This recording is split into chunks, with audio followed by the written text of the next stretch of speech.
Welcome to the Church of Perpetual Life. So great to be with you here today. And my name is Neil Vandry. I am your officiator here at the church, and it's my pleasure to welcome you to be at our service. If this is your first time joining us at Perpetual Life, I'd like to invite you to join our email list so that we can keep you posted on all that is going on with super longevity, and you can get updates on how to live a longer and healthier life.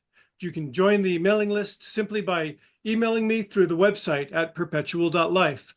Next month, our services will be hybrid, in person as well as in Zoom. Again, that's going to be October 24th, with a presentation on stem cells with Dr. Maharaj from the Maharaj Stem Cell Institute. This will also be our Halloween party, so whether you come in Zoom or come in person, feel free to come in costume and have some great fun with us.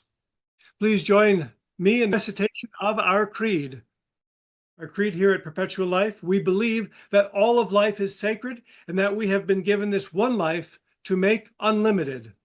We believe in our Creator's divine plan for all of humanity to have infinite lifespans in perfect health and eternal joy, rendering death to be optional.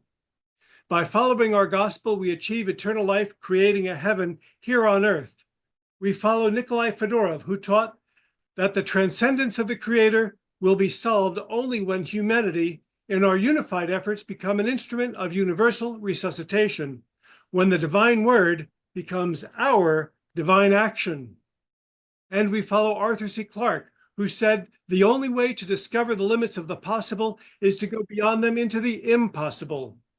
And so we enter each day energized in spirit and empowered by the words of our prophets to live in joy, serving our Creator and all of mankind forever and ever.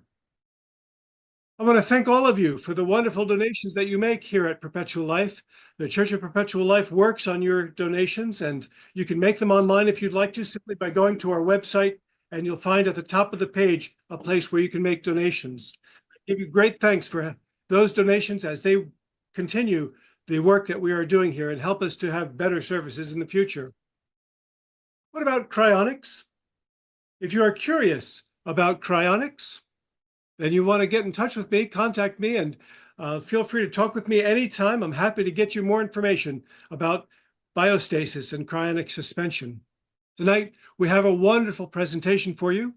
And please make note of your questions, as we will have time for a question and answer session after her presentation. Our speaker tonight is Dr. Natasha Vita-More. Her topic is Architects of Longevity, Innovating a Future with Ingenuity, Courage, and Wisdom. Natasha appears in over 24 televised films and documentaries about humanity's future. Topics include longevity, AI, nanomedicine, human enhancement, emerging and speculative technologies, ecological futures, and social change. A key focus of her work is on what she has called radical life extension. Today, she views longevity as more than radical. It is essential for the well-being of all people and the economy of healthcare. Natasha is considered a world leader in these areas. So here, let's welcome Dr. Natasha Vita-More with Architects of Longevity, Innovating a Future with Ingenuity, Courage, and Wisdom. Natasha. Yes, I was just thinking what a lovely announcement you made at the beginning of this session, and a lovely tribute to the belief system of the Church of Perpetual Life. And thank you for the lovely introduction to me. Thank you, Neil, for the lovely introduction and the reminder about what Church of Perpetual Life stands for in your belief system.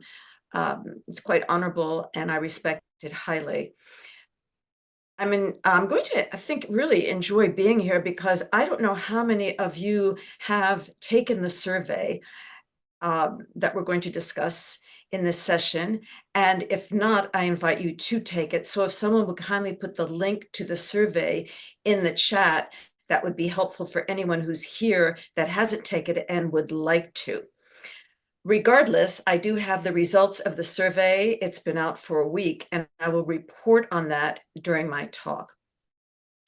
To begin, before I show you my presentation, my talk is on the architects of longevity, and I use the term architecture and architects not loosely. I use it with intent and purpose. One of the reasons I find it a remarkable metaphor between longevity and architecture, and those of us who are longevitists or radical life extensionists and architects, is that we are the builders, the designers, the engineers, the creators of who we are today and who we can become tomorrow. And I think that having that as a precedent and with intentionality is exceedingly necessary for us to really look at our own selves and our bodies. And as we're acquiring health and longevity and hopefully more wisdom, one area that I really am a strong proponent of is the ability to develop and design or engineer a more humane humanity. And I think that is one of the most important commitments that we all need. And again, this is my personal belief system. And whether or not you share it with me, it's okay. You might not. But I'm very tired of seeing the lack of humanity and negativity everywhere I turn. And because of that, I then turn to a building which has the embellishments of design and the phrase form follows function, and the idea that the functionality of a building is based on its structure, its form. And if the foundation is not solid, then how can the building stand in its flexibility and its duration, its longevity, and its ability to adapt to the environment and the people within it? I think that the same actually fits for our bodies, that the duration, the flexibility, the balance, the sensibility is really important. And whether or not we remain exclusively biological beings or not, it doesn't matter, because the molecular structure or the materials in which a building is designed and built adapts to the times, just as our bodies really do need to adapt to the times. Regarding for ENCORE and longevity architects, or architects for longevity, let me just start by saying that I spend a lot of time studying human culture, and it's very important for me to also understand the stories that we're telling, the plot points, the filmic creations, and the myths that most of our storylines are built upon. And the fact, in my view, that human culture has long been shaped by the ancient myths, which emerged during a time of uncertainty. Fear was rampant, many challenges, lifespans were short, there were constant struggles to survive. And the concept of death and chaos were normative and dominated human experience, thus the stories of the eras of antiquity. These stories emphasized caution, yes, fear, yes. It was wise not to reach too far or try too hard to succeed or overcome them, because the gods somehow were watching. And if something good happened, it would be followed by probably something bad happening. It's pretty big albatross to be carrying around with us as a species.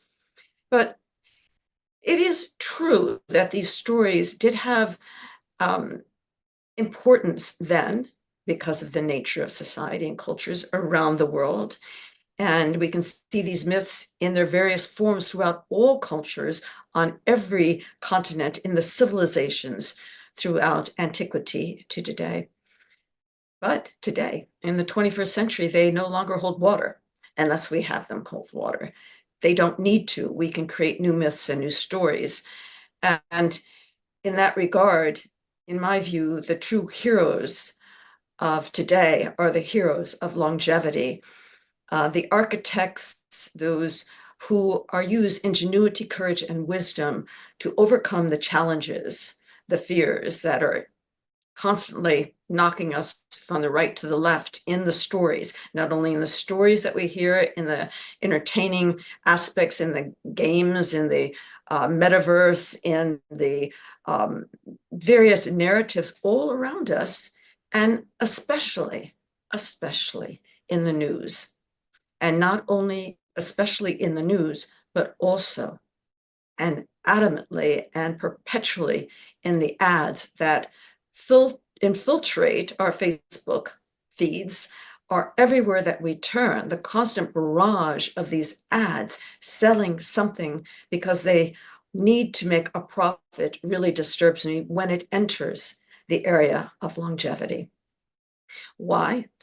Because I think that many of us don't have the time to really do the research to check if those ads are spreading viable information or just trying to get us to buy a product.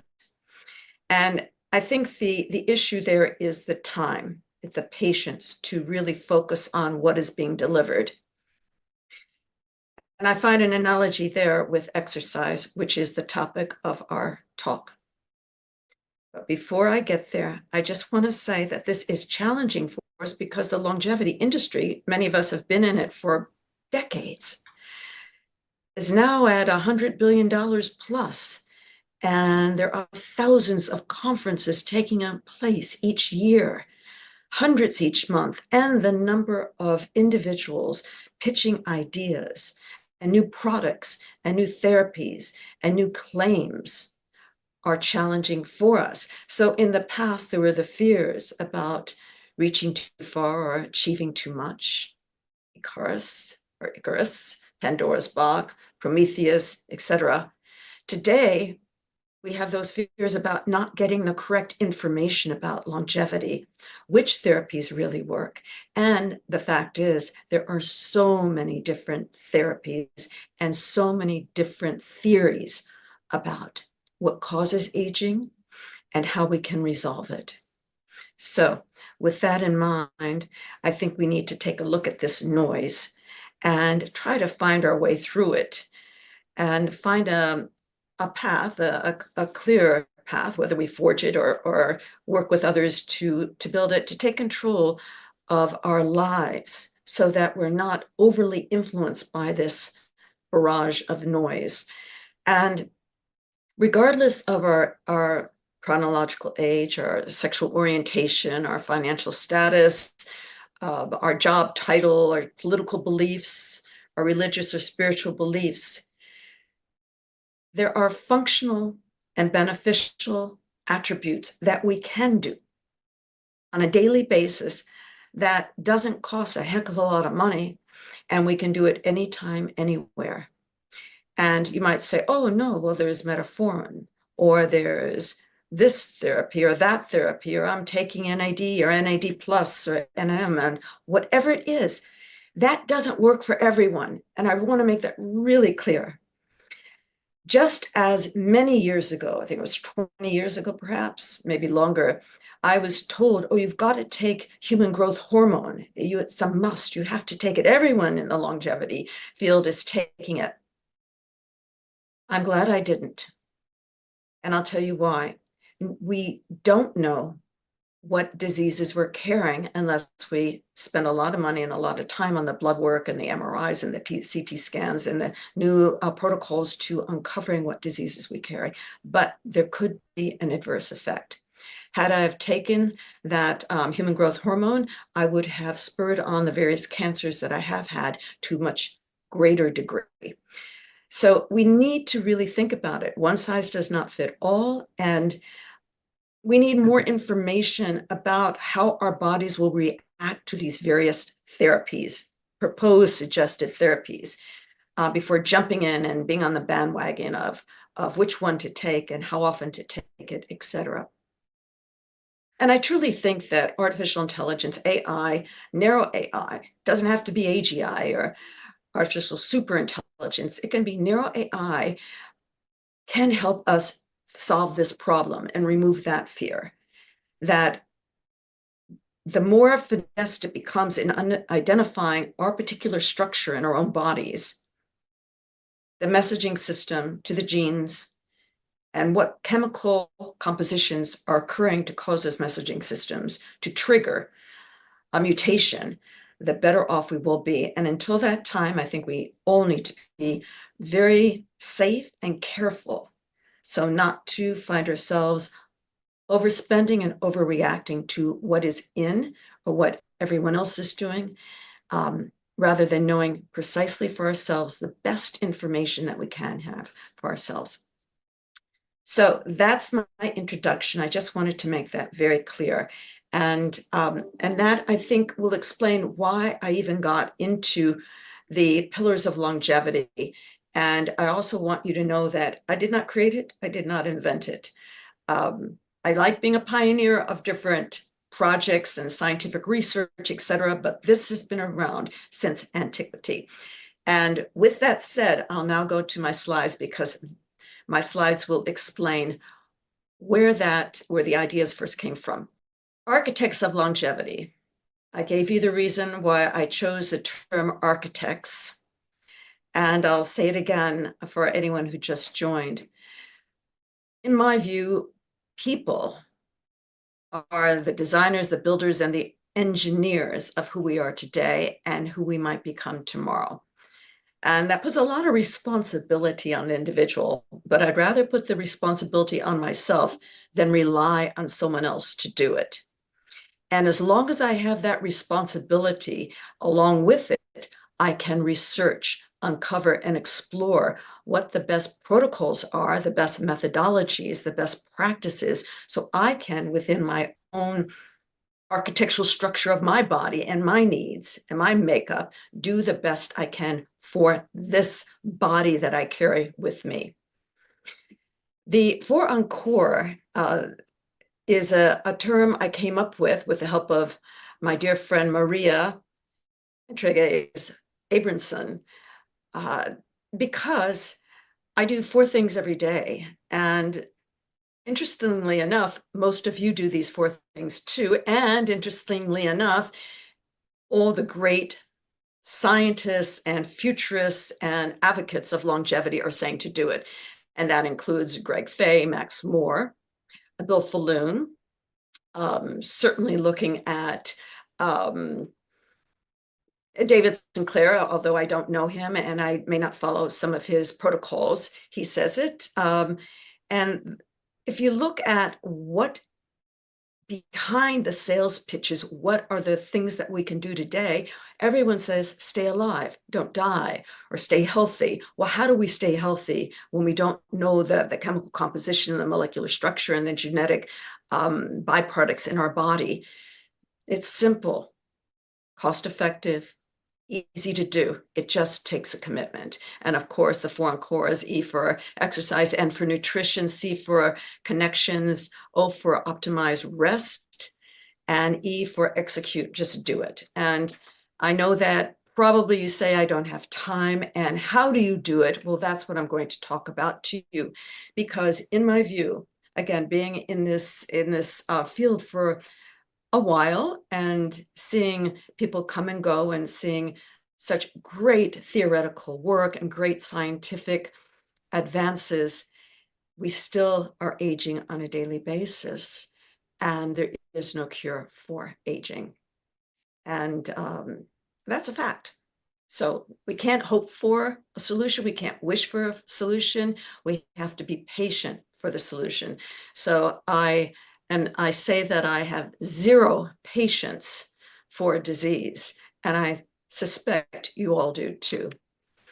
The idea about molecular structure tying into the materials in which buildings are made ties into the reason why these 4 pillars are important, but they didn't start with 21st century ideas or 20th century. These pillars are part of antiquity. The ancient Chinese, the ancient Greeks, the Romans, even through the Enlightenment, there has been talk about healthy lifestyle, and that it's not just about genetic engineering and biotechnology and stem cells and AI, whatnot. It is about the practices that we can do on a daily basis. In the longevity industry, which is about $100 billion moving forward, there a lot of pronouncements, as I said, and so many conferences. But what we need to do really is take control of our own lives and practice. It starts with balance, simple yoga. If you need to learn balance, it's right there. It's with flexibility, simple Pilates, an everyday thing that someone can do anywhere, anytime. Strength takes a little bit more equipment, but you could lift weights to build muscles, which builds bones, which builds integrity, which builds all sorts of elements within our body. So if you put all these together, you come up with the 4 ENCORE, the 4 meaningful things that are so important, starting with exercise. Exercise, in my view, is the most important pillar for each of us to practice on a daily basis. Everyone can get up and walk, but as we age, our bodies become a little bit more stiff, a little bit less flexible. Our balance becomes a little less balanced, and our desire to do something lessens. This is what we need to fight because it's entropy. It's an erosion of that can-do spirit. I think exercise is the most important attribute to the pillars, largely because if you get up and move, you are putting your mind forward into doing something. And once you do one thing, naturally, you'll want to do the next thing and the next. So if you start with exercise, then focus on nutrition, then focus on your community, and focus on your optimal rest, and repeat it or excel at it, repeat ENCORE. I think that each day can be truly a step towards longevity in a healthy way. So, okay, the 4, as you know, pretty simple: engage in exercise, nourish with nutrition, cultivate community, and optimize relaxation. We're hearing this everywhere. So many of the longevity experts have put their products on the side and are now espousing this more and more and more. I won't give examples. I think we already know them. Who are the ones that are not doing this? How can you trust someone who is advocating for longevity but is not walking the walk, so to speak? No judgment here, just an observation. I have a series here that I'm not going to show you tonight, but I hope to come back and talk about the nutrition and the community and the rest later. But right now I'm focusing on exercise because I truly think it is the most important of the pillars. And again, I want to reiterate, it's not new. I didn't come up with it. David Sinclair didn't come up with it. Greg Fay didn't come up with it. None of the scientists within longevity or the theoreticians have come up with it. It has been around for centuries. In ancient China, there was a practice of exercise, relaxation, sexual activity or prowess, and nutrition. Later in India, there was an incredible practice on, it was like alchemy, like the Taoists did in China. And it was focused on the alchemy, the combination of herbs for better relaxation and more strength and endurance, plus the aptitude for exercise. Then we go to the Greeks and the Olympics. The Olympics were really marvelous because it was really about exercise and it wasn't gender defined. We mostly think of men with Olympics, but the women were doing it as well. And what's interesting there is the emphasis was on exercise first, then nutrition, then relaxation or rest in between, and then community. One thing that's really interesting through antiquity with these 4 pillars is that early on, you didn't need a good night's sleep, which is being pontificated a lot these days. What you needed moments of rest or times of rest. In fact, there was a 2-step sleep in ancient times in China and India and amongst the Greek athletes. sleep for 4 to 8 hours, stay up, exercise, engage, etc., go back to sleep. When we and today, I know that many people I know take cat naps or in the middle of the day, and I've gotten in the habit of doing that myself. Take a moment out to relax. But it's not even just that. For deep rest, it's relaxation. And many of you, like me, do transcendental meditation or different types of meditation or Zen thinking. So important to slow the heart rate down, but it's not only that. The brain is one of the most vital aspects of the body and the most vital organ that we have within our body. The functionality of the brain, the neurotransmitters, the synapses, the dendrites, the electrical charges that are preserving our thoughts, creating ideas, and actually predicting on a modeling basis from moment to moment as we're thinking and doing, needs to have moments where it's reflecting. So it doesn't have to be the full night's sleep. It can be rest points throughout the day to allow the brain to recoup and do its own processes without our egos or even the unconscious mind taking over. So I think those are very important. And lastly, just on that point, the reason why ENCORE is so important to me, because of course, theater and ENCORE, but also because in each one of these cultures that I studied, the Chinese or Taoists, in India, in the Greeks, and then the Enlightenment or Renaissance, I chose those because they were specific in their methodology for doing these 4 pillars. They didn't call it life extension. They didn't call it longevity. They didn't call it anything other than a way of being in the world for wisdom, basically. It was during antiquity, it was very spiritual and religious. I think the important takeaway there is that when we look at it today, we like to think about what we can do. And I hear it often, well, what am I supposed to do? Which drug should I take? Which protocol? I don't understand. And I'm seeing NAD plus all over the place. And I still don't know whether I ought to take it or not.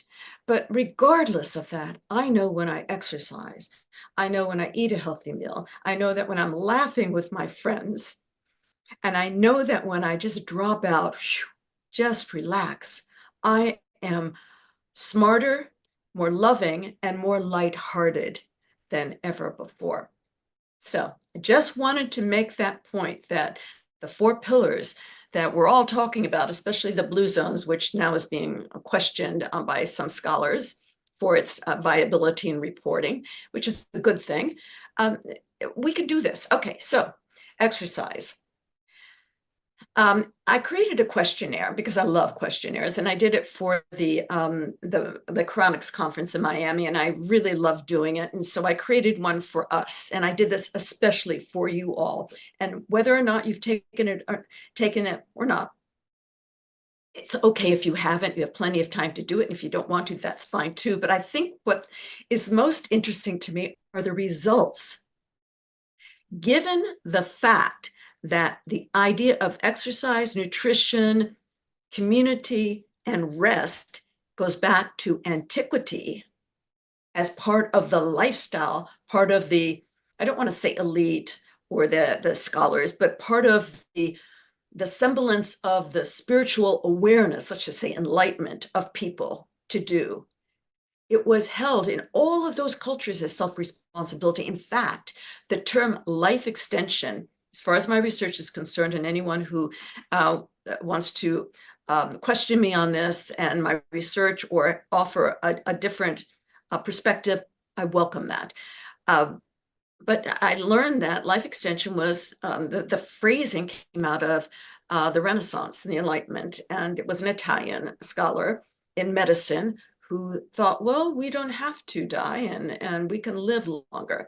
Now, I know that there are many others. There's Jean Volney, and there's also the Russian component of Neil mentioned earlier. That's really, really important. But I'm focusing on the exercise, nutrition, community, and relaxation or rest. They didn't. That's what I'm doing here. And I pick it up from the work that I've seen in ancient times to today, from what I know from firsthand experience, works for me, and I hope it will for you too. And I know for most of you, you're already doing it. So, all right, this is the questionnaire. Can you commit? Is it fair to ask this question? Yeah, it's fair. That's fair. Can you commit? I think that we're adults here. We can say I can't commit or I can't. If you can't, that's fine. If you can, that's great. But it's also important how it's phrased. And I don't mean if you can't commit, you're not worthy or there's something wrong. There's nothing wrong with that at all. We each have different capabilities and capacities, and each of us has a different understanding about what it means and what it takes to commit to something. So the first question was, can you commit to, I'm going to paraphrase here, can you commit to making a new habit of exercise? Whatever that exercise is, can you take the time to commit to moving about, whether it's flexibility, as you saw with the yoga, balance with yoga, excuse me, flexibility with the Pilates, strength with the muscle, and certainly anaerobics. It's a yes or no question, pretty much. Okay, but the answers are very fascinating to me. The majority of people, 57.4%, said, yes, I will commit. 4.3% says, I don't need to change my habits. Okay. 8.5% said partially, but I might not have the time. 29.8% said, I'd like to if it's not expensive or time consuming. So what the takeaway here is that most people, now this is not just in your community or my community, this was available to anyone who wanted to take it, but largely people involved in longevity or radical life extension. Yes, I will commit. Now, I think most people want to commit, so that shows me that at first blush, people do want to commit to having healthy habits or positive habits, as long as it's not expensive, doesn't take up too much time, is not costly, etc. The second question was, paraphrasing here, are you able to cultivate new habits in your daily routine that will benefit you? Well, committing is one thing, and cultivating new habits is something else. You can say, I'm committed, but then cultivating the habit takes time because you need to know how to do that. And so who do you go to figure out how to cultivate the habit? So I pose this question in that particular way because it invites us to consider what each of us has a capacity for change and acknowledging what constitutes the change. And most importantly, do we really want to do this? Creating a new habit, it's not easy. And we often, most of us as humans, like our the way we are, and change is kind of an unnecessary inconvenience. So the answer to that was, this really was interesting to me because the majority of people, that's 44.7%, said sometimes if I think the positive change is good for me. So there's a qualifier there. If the positive change is good for me, if I think it is, not whether you think it is, or a doctor thinks it is, or an expert thinks it is, it's whether I think it is. And also sometimes, so that was very revealing to me. That shows some skepticism. Always was a less percentage. It was 38.3%. So the always group didn't have to qualify it or quantify it. Yes, I'll always do this. I always want to improve if it's beneficial for me. I don't need to question it. I don't need to do, I take that at face value. If it's beneficial to me, that I will commit to it, and I always will. Okay, this group was interesting. Here at 12.8%, maybe if it's not expensive, doesn't take a lot of time, and it's good for me. Okay, so this wants its cake and eat it too. This is okay, yeah, maybe. If it's not expensive, doesn't take time, I don't have to, do much about it, and it's good for me, maybe I'll do it. This group scared me. This was a bit shocking for me.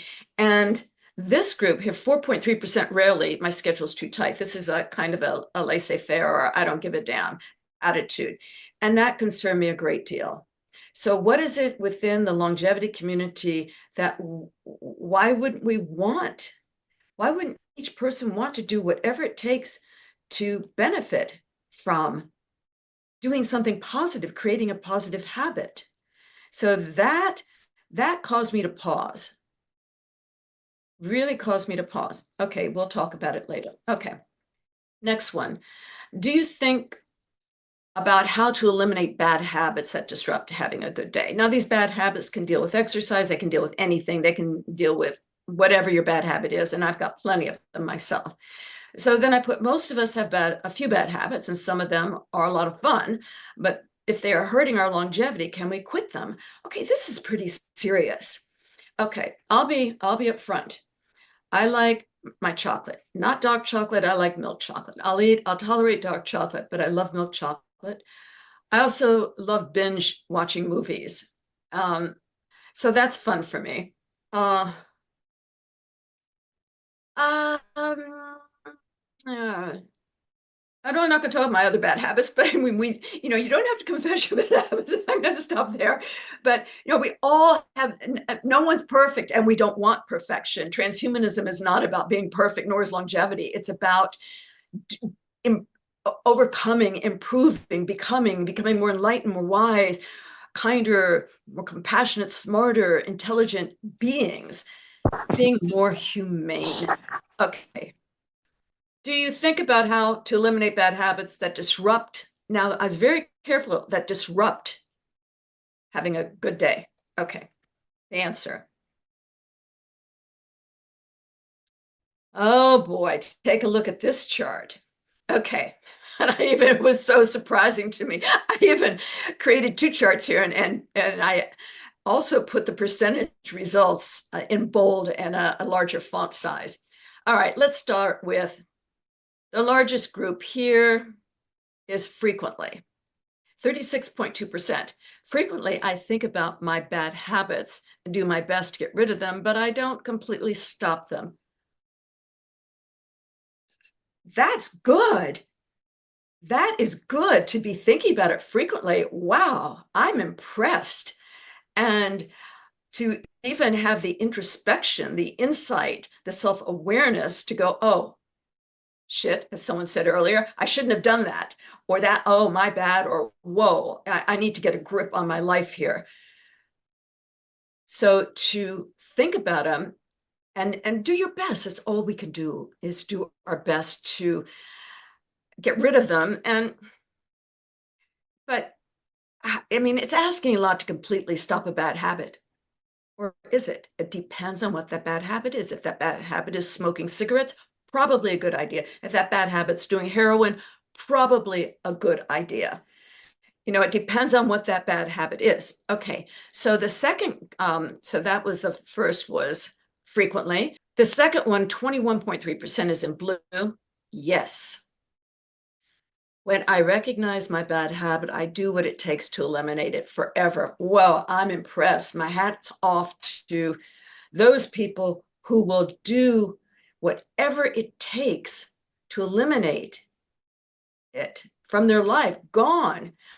Okay, I can say I have done that with certain bad habits. And I think the most, for me, and maybe some of you can identify this, one bad habit was allowing negative people in my life, because I wanted to be the nice person or be the good guy, and forgive. And that's how my mother brought me up, to be generous and to always forgive and whatnot. Sometimes it's don't even go into forgiving, just eliminate. If people are toxic to you and not wishing you the very best and on your team, and they don't have to root you on every day like Duolingo does when you're studying a new language. It can just be even once a month or once a year, but as long as they're not trying to pull you down with them, So those people I have pretty much eliminated from my life forever. The other bad habits I have, no, like the chocolate or whatever. So, but I was really impressed that so many people said yes to that. But I'm even more impressed, I have to say, with the group that said frequently that it's a start to think about those bad habits and strategize how to get rid of them. And even if you don't completely stop them, you're still on the upswing. And that's the positive thing. Okay, let's look at some of the others. Here coming in third was always. Oh, no, yes was the second. Always do my best. And when I see them, I do my best to get rid of it. Okay, so these are pretty close, but there's one that's different between these two, the always and yes. This one says, eliminate it forever. That is a very strong person who can do that. A real strong sense of self-worth and cognitive reasoning. So these are slightly different. Okay. The often is pretty good. Let's see, often's purple, it's at 8.5%, but more than that is the sometimes, and sometimes is still good too. If it's not the bad habit, if the bad habit brings you joy and it's not ruining your life, it's a balance, isn't it? I mean, moderation is good, and that's something the Chinese, the early ancient purveyors of longevity in India, as well as through the Greek and the athleticism to the Enlightenment and the Renaissance. This was really important to recognize them. So as long as you're on that path, that's great. And I have to remind myself of that all the time. Now, this one concerned me, these two. Sometimes, okay, yeah, that's not bad, but this one here, rarely my habits have not held, sorry, typo, held me back too much so far. I would say that whoever's in that session, mind you, I don't know who answered these questions or how they're answered. I didn't want to infringe on anyone's privacy. I just want to get a feeling for our community. So I think that we need more introspection. That's what my takeaway is. This is great. I love that so many people are willing to try, but it kind of concerned me that we all have bad habits. I don't think anyone is exempt for it, but if you can't even recognize your bad habits, then something is amiss there. And maybe they're not so bad, maybe they're not terrible, but something that you could improve on. So this means that that group of people, and it's not a large percentage, it's just what it's, I can't see down here. It's a small percentage here, but concerning. Okay, let's see. Number 4, are you willing to improve your exercise routine to include all areas of exercise? And I showed you the images early on, and they touched on all 4 areas. I mean, all, not 1, 2, 3, 4. Yeah, 4 areas there. The strength, bodybuilding with weights. You don't have to lift weights, but at least do something to get that strength. If you're a lot of housework or gardening and landscaping takes a lot of strength. So you can get it there. Flexibility, just moving about and keeping your body flexible will help us from getting osteoporosis or osteopenia or any type of bone erosion, which you see the back over and whatnot. And this is very important to maintain that flexibility. Balance is crucial. Most people over 60 have balance issues by the demographics, all demographics, and especially taking a look at the statistics on how balance affects people's lives. There are certain exercises you can do just to check your own balance, but balance is incredibly important. And if you take a look at the number of people with hip replacements or falling down, and that old saying, I've fallen, I can't get up, balance is really important. Stamina, incredibly important. You don't have to run races to have stamina. Just check to see how long you can endure. And that's very important. That's not only with the physical aspect, but the brain as well. Okay, so here, the results. This is really interesting for me. The largest group here, yes, I'm ready to improve today. And I love this. This made me really happy, especially after the last slide where there was a majority, not a majority, but a percentage that wasn't ready to commit or wasn't introspective. So this was really wonderful. This group here, another large percentage, okay, it's possible for me to improve.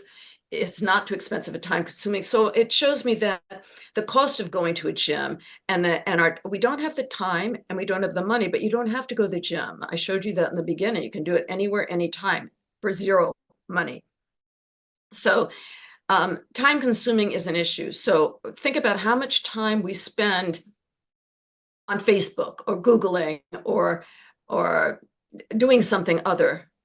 Try to block out some time for exercise. I'm willing, this was good.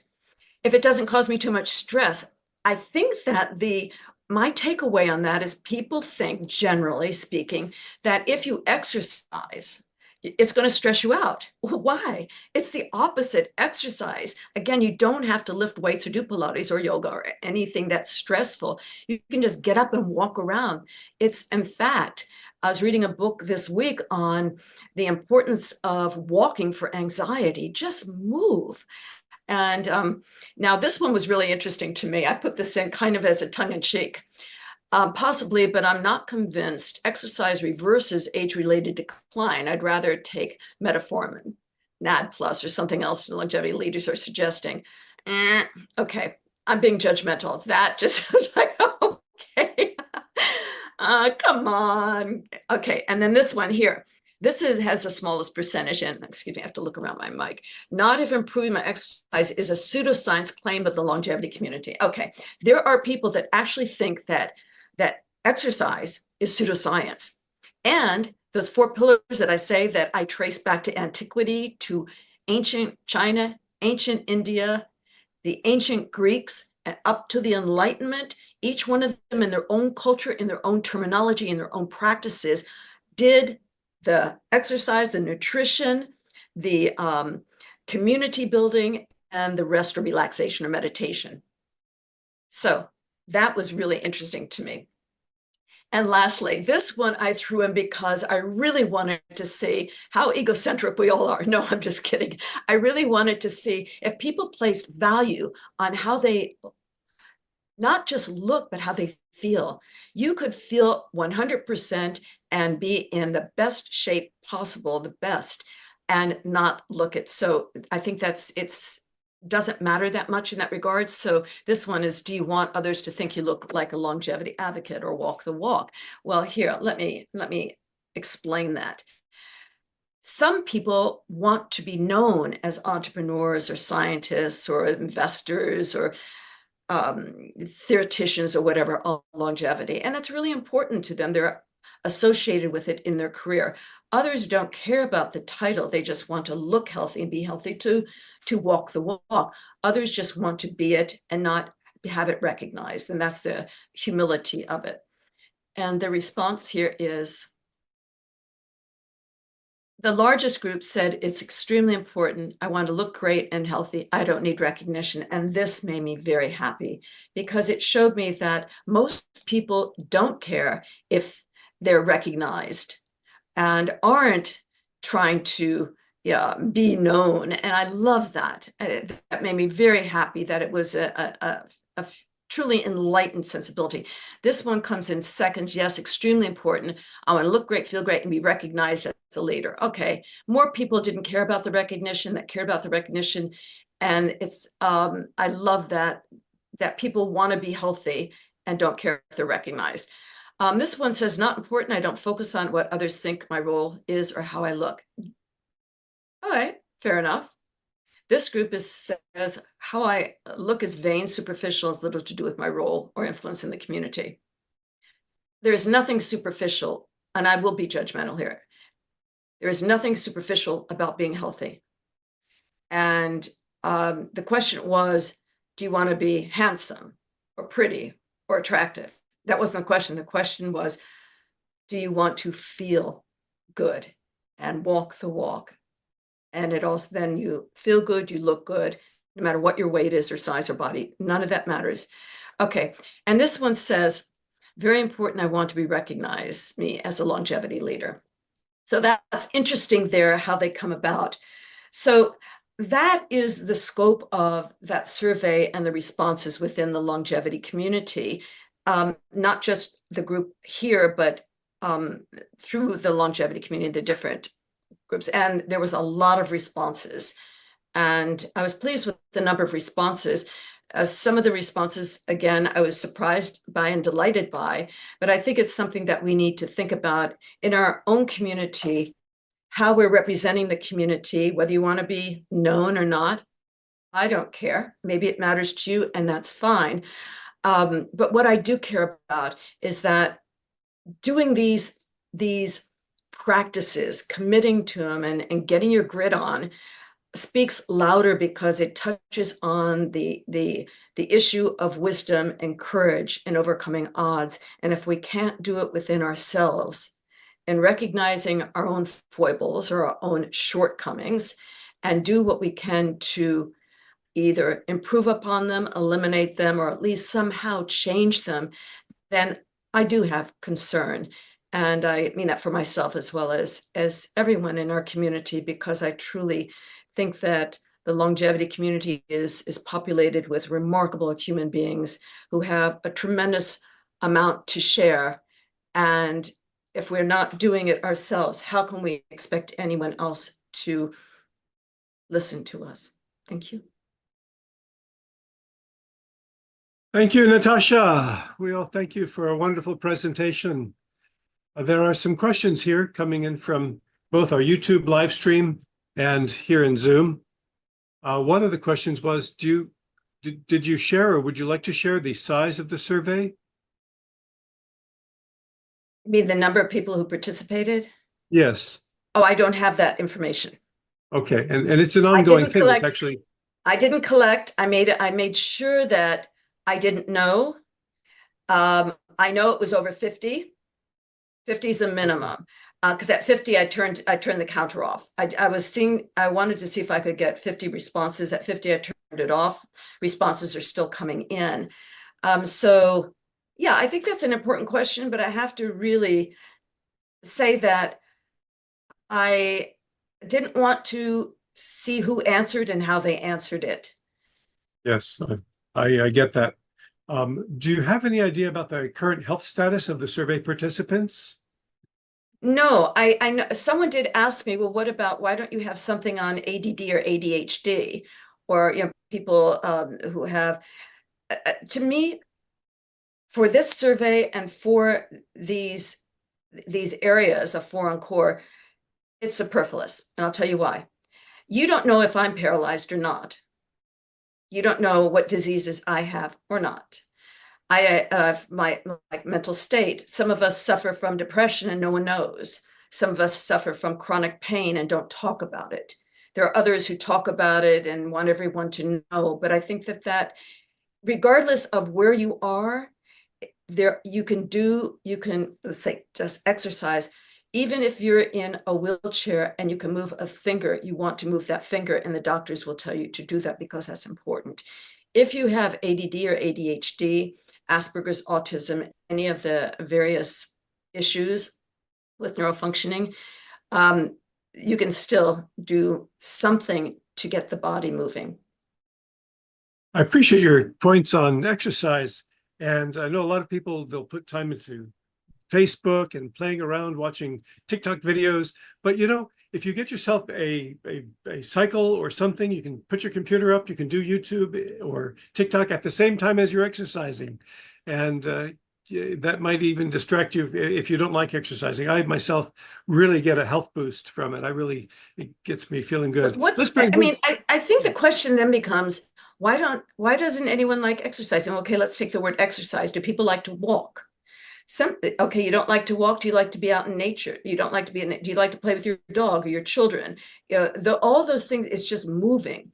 And I think that there's a misconception about exercise and why people do it. Some people think it's done for vanity reasons.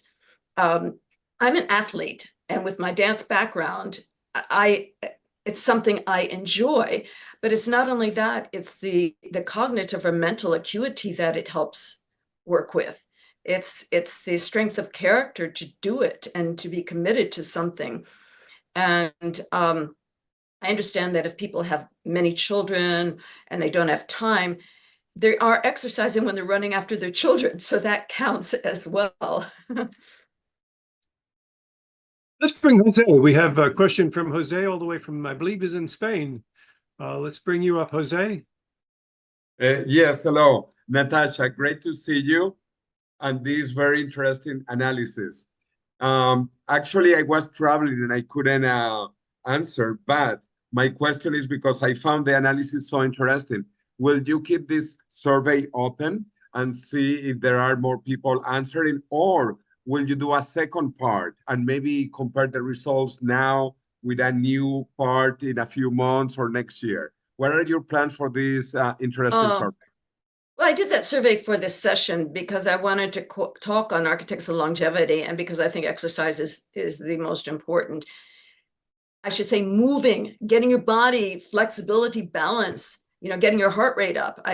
Whatever it takes is important for longevity. And I'm very much opposed to the longevity dreamers who just want to take a pill. We're not there yet. Maybe one day we will be, but we're not now. So if you're sitting back on your sofa waiting for the liftoff or the singularity to happen, it's not happening, and take care of yourself before then, so you'll be healthier when it does happen. So my second survey will be on nutrition, and Max and I really work hard at cooking and preparing our food, and I think that's important. And mind you, this has nothing to do with blue zones. Nothing. I've been doing this for years, long before I even heard of a blue zone. What I learned from the earlier practices, as I said, in antiquity. So no, I won't. I not unless I have some kind of brainstorm about something. No, and the survey is up, and I won't take it down. So yeah. Okay, thank you. We have a question coming from Taylor, and he's asking if you have anything you can say about the current exercise frequency among the participants. No, I didn't ask that. That because I was just I didn't ask that, but that's a really good question. Thank you, Taylor. No, but I to me, I wasn't as interested in how often one does it. I was looking at habits, and just to see if people were willing to change our habits. And I think that's because I recently did that myself. I've always been athletic, and I've always worked out, no matter what the I used to be a downhill skier, so I used that, and a dancer, and that was that. But today I don't think I can ski anymore, and I don't dance except for around the house with the dog and Max. But other than that, I don't go out to nightclubs dancing like I used to. But I used to get a lot of exercise doing that. But so to me, it's not a matter of how often one does it, but is someone willing to change their behavior and do it in the first place and commit? And if they're already doing it, can you commit to doing it, to maintain it? And it was not just about starting to do it, because there's many athletes here like myself who are really remarkable at it. And can you maintain it? And it's really hard to maintain things, as we know. Yes, that's true. We have a statement in our YouTube that I'd like to, the live stream, that I'd like to bring into this conversation. And that is gentleman Edward, who jogs 50 minutes a day. And it says what he does is listens to audiobooks while he's jogging, and it simulates his mind with oxygen surging into his brain. I know someone else on our line here, I don't know if Rudy is still with us, but I know he's hardcore biking and also listening to audiobooks. Another option. Yeah, I mean, there's so many options. You mentioned, I love that. That's great. I can't do it, but I love that other people can do it.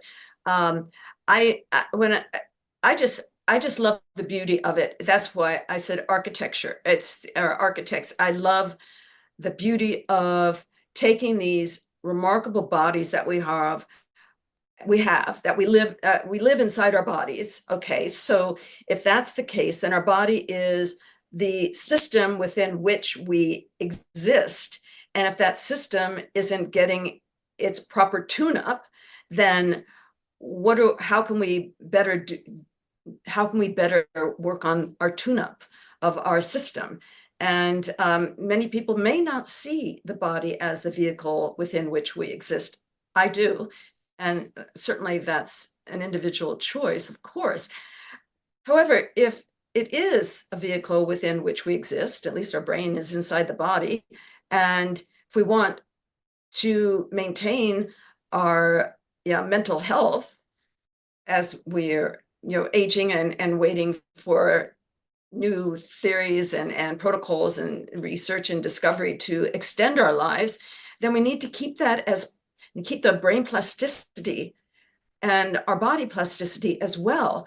And I'm just looking at where I see a problem and I'm trying to address it. And this just didn't hit me overnight. I mean, I go to lots of longevity conferences and I look around and I see, I observe, and I talk to people, and I hear more often than not, I didn't get enough sleep. I wish that I could lose some weight, or I'm not eating well, or my back hurts, or I'm worried about my memory. So if these are topics that people are talking about at the longevity conferences, whether they're in Berlin or in Spain or in Portugal or in Poland or wherever we're going to a longevity conference, or the United States, of course, then this is something that we need to pay attention to. And mind you, it's not just one or two people, it's a majority of people that I hang out with and talk to, friends who tell me that they're not getting enough exercise, or not sleeping well, not eating well. And of course, the community's there, so they can't say I don't have any friends.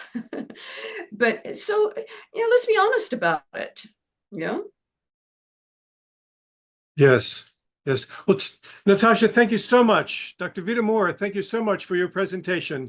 What a wonderful night we've had tonight. Thank you very much. I'd like to thank you all for attending tonight, and want to remind you that next month we'll be back in person as well as in Zoom. We'll have Dr. Maharaj, the world-famous stem cell doctor, located right here in South Florida.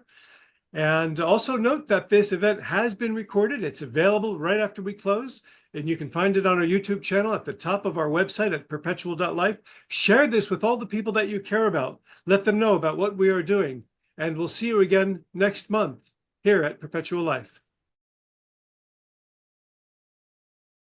Life eternal, we dream tonight. Night, everyone. Future tech will make it right. Ending aging, ending pain. Life forever, we will gain. We're immortalists, we see hope. Living longer is our scope. In the future, hold on tight. Science leads us into light. We believe in a world so grand. Disease and death will leave this land. Tech will conquer all we see. Join us in immortality. Problem solved by minds so bright. Breaking through the darkest night. History shows we can achieve. With faith in tech, we believe. Aging fades and youth returns. Future grows and passion burns. Impressive strides will make our way. Immortal life begins today. Time won't stop us marching on. In this race we've just begun. Watch us live, watch us thrive. In this dream we come alive.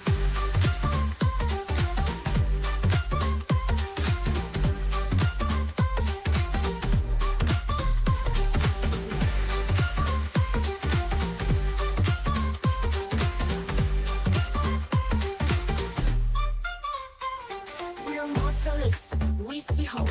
Living longer is our scope. In the future, hold on tight. Science leads us into light. We believe in a world so grand. Disease and death will leave this land. Tech will conquer all we see. Join us in immortality. We believe in a world so grand. Disease and death will leave this land. Tech will conquer all we see. Join us in immortality.